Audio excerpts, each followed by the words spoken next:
21 years in law enforcement, this is the most unprepared I have seen the federal government to respond to any emergency. Tampa Mayor Jane Castor doubling down on her plan to request for a county-wide stay-at-home order this morning. Just how soon that could happen.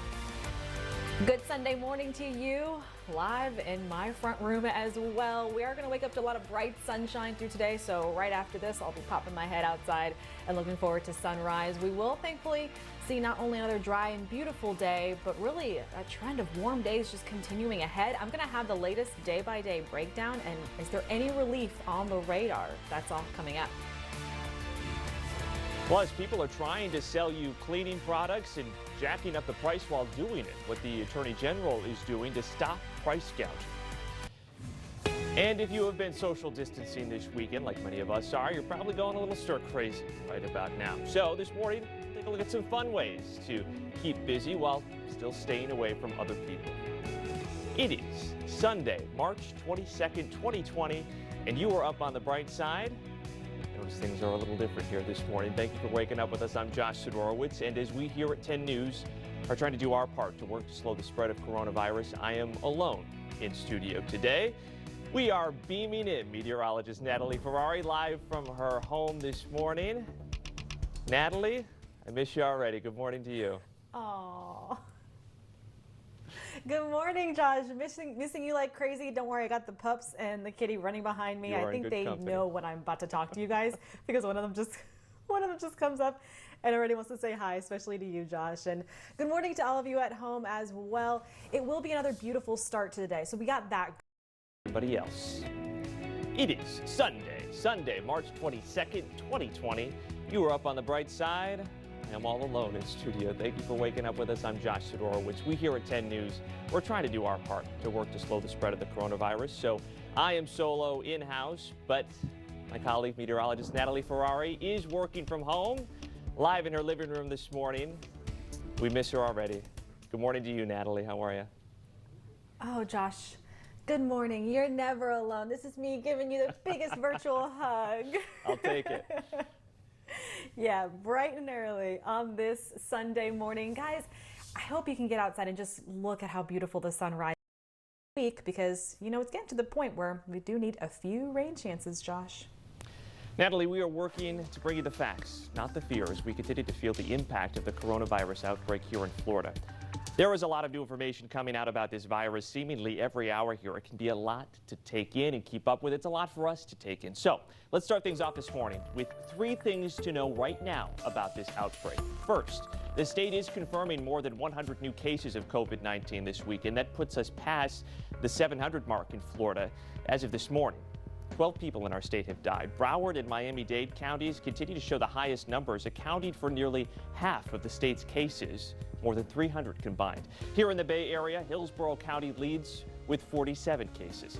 Second, more testing sites are coming to the Bay Area. They're being set up at Tampa General Hospital and Raymond James Stadium. According to the governor, they should be open by tomorrow. The FDA approved a new test kit yesterday that'll get results within 45 minutes. Those will start going out later next week. And Tampa Mayor Jane Castor is planning to take her request for a county-wide stay-at-home order to the Hillsborough County Emergency Policy Group tomorrow. She says the only reason that Tampa isn't already under one is because she says the county administrator needs to make that call, not her.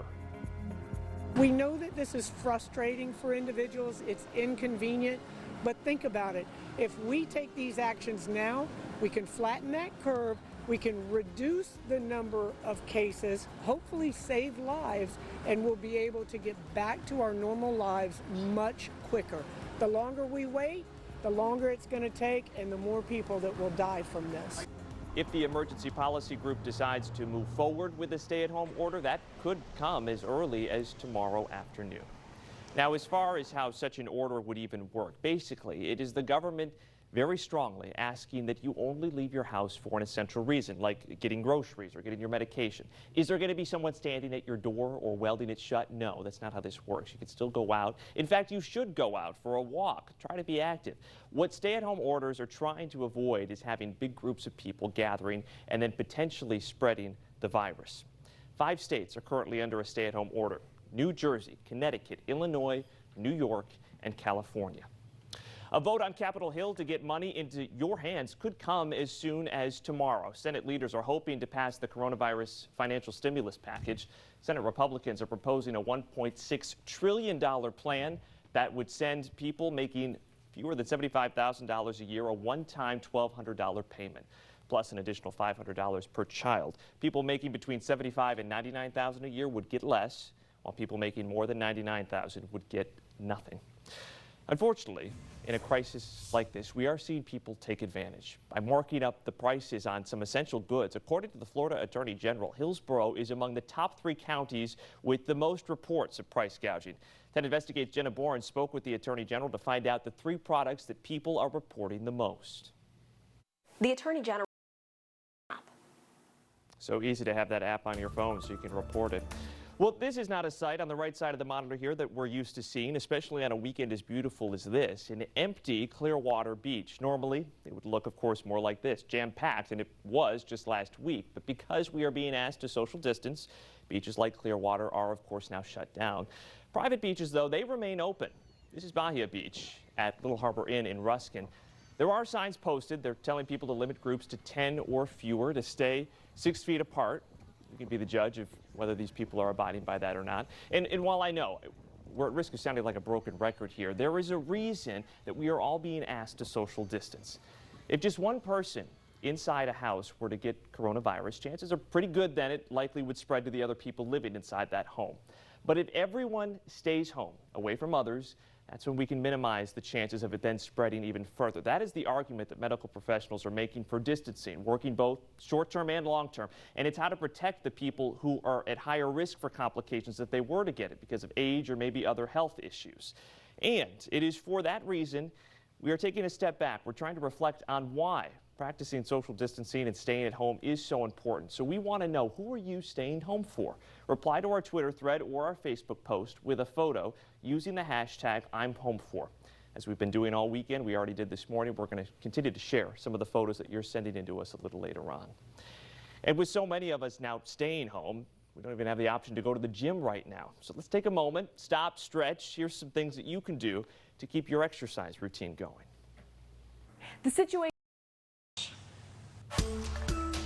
Well, spring break is ending, but students across Tampa Bay will not be returning to school this week, of course. Schools, along with gyms, so many other businesses are closed so people can social distance to help slow the spread of the coronavirus, which is exactly what Brightside reporter Madison Allworth is doing this morning. In Madison, we talked about this. You know, one of the bigger concerns with classes being canceled, so many kids rely on school for a meal during the day. So what can families do about food?